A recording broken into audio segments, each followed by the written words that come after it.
आदाब। Top news Karnataka में आपका इस्तकबाल है। आइए देखते हैं अहम खबर।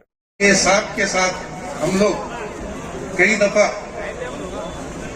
यूनियन के जरिए काम किए हैं और जब भी हम यूनियन का काम लेके उनके पास जाते थे वो बेखौफ हमारे साथ मिलकर जो भी काम करना काम करिए बोलकर हमारा हाथ बटाते थे।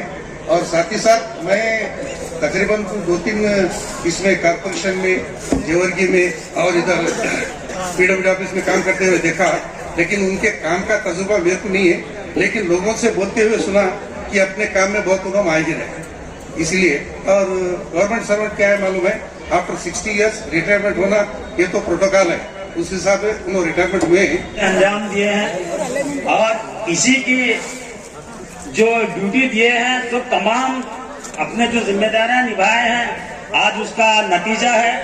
मैं उनको दिल की गहराइयों से मुबारकबाद देता हूं और ऐसे डिपार्टमेंट में काम कर रिटायरमेंट हो रहे हैं तजम्मुल साहब, आप आज के जो हालात के अंदर उन्होंने ये ड्यूटी को अंजाम देकर साफ तरीके से जो रिटायरमेंट ले रहे हैं, इस मौके पर फिर एक मरतबा मुबारकबाद देता हूँ। ಈಗ ನಾವು ಹೇಳೋದಿಷ್ಟಂದ್ರೆ ನಮ್ಮ ಜರ್ನಿ ಹೆಂಗಾಗಿದೆ ಅಂತ, ನಾ ಸಕ್ಸಸ್ ಆಗ್ಬೇಕಂದ್ರೆ ನಮ್ಮ ಎಲ್ಲ ಮಾರ್ಗದರ್ಶನ ನಮ್ಮ ಹೈಯರ್ ಆಫೀಸರ್ಸೇ, ಅವರು ಕೂಡ ಜೊತೆಯಲ್ಲಿ ಅವರಿಗೆ ಫ್ರೆಂಡ್ಶಿಪ್ ಆಗಿ ಅವರಿಂದ ಸಬಾರ್ಡಿನೇಟ್ ಆಗಿ ಮತ್ತೆ ಎಲ್ಲ ಕಾನ್ಫಿಡೆನ್ಸ್ ತಗೊಂಡು ಕೆಲಸ ಮಾಡಿ ಈ ತರ ಬಂದಿದ್ದೀನಿ. ಹೀಗಾಗಿ ನಮ್ಮ ಪೂರ್ತಿ ಈ ಜರ್ನಿಯಲ್ಲಿ ಏನೂ ಪ್ರಾಬ್ಲಮ್ ಆಗದೆ ಇದಿತ್ತು. ಮತ್ತು ನಮ್ಗೆ ಎಲ್ಲ ಆಫೀಸರ್ಸ್ ಕಡೆಗಳಿಂದ ಮೇಲ್ವರೆಗೆ ಎಲ್ಲ ನಮ್ಗೆ ಇದು ಪ್ರೀತಿ ಮಾಡ್ತಿದ್ರು, ಏನಪ್ಪ ಮಾಡ್ತಾನೆ ಇವ ಕೆಲಸ ಅಂತ.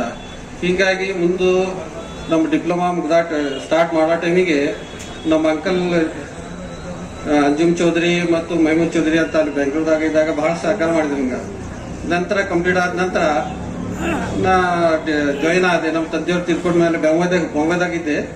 ನಂತರ ಈ ತರ ಕೆಲಸ ಮುಗಿಸಿ ಈ ತರ ಆಗಿದೆ, ಇದು ಡಿಪ್ಲೊಮಾ ಆದ್ರೆ ನಿಮ್ಗೆ ಇಂಜಿನಿಯರಿಂಗ್ ಕೋರ್ಸ್ ಸಿಗ್ತದ, ಒಳ್ಳೆ ಆಫೀಸ್ ಬರ್ರಿ ಬಾಂಬೆಲಿ ಅಂತ ನಂತರ ಬಂದು ನಾ ಜಾಯಿನ್ ಆದೆ.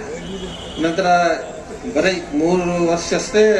ಆ ಟೈಮಿಗೆ ನಮ್ಮ ಶಿವಶಂಕರ ಪಾಟೀಲ್ ಶಿರ್ವಾಳ ಅಂತ ನಮ್ಮ MLA ಅವ್ರ ಬಳಿ ಪಿ ಅಂತ ಕೆಲಸ ಮಾಡ್ತಿದ್ದೆ.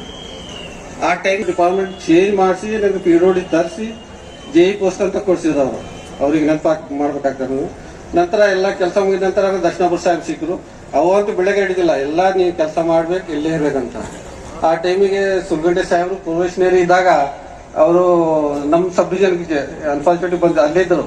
ನಮ್ಮ ಮ್ಯಾರೇಜ್ ಟೈಮಿಗೆ ಸಾಹೇಬರು ಅವ್ರ ಮಿಸ್ಸಸ್ ಅವರು ಎಲ್ಲರೂ ಅಟೆಂಡ್ ಆಗಿದ್ವು ಆ ಟೈಮಿಗೆ. ಹೀಗಾಗಿ ಹೆಂಗೆ ಜರ್ನಿ ಮುಂದುವೋಯ್ತು.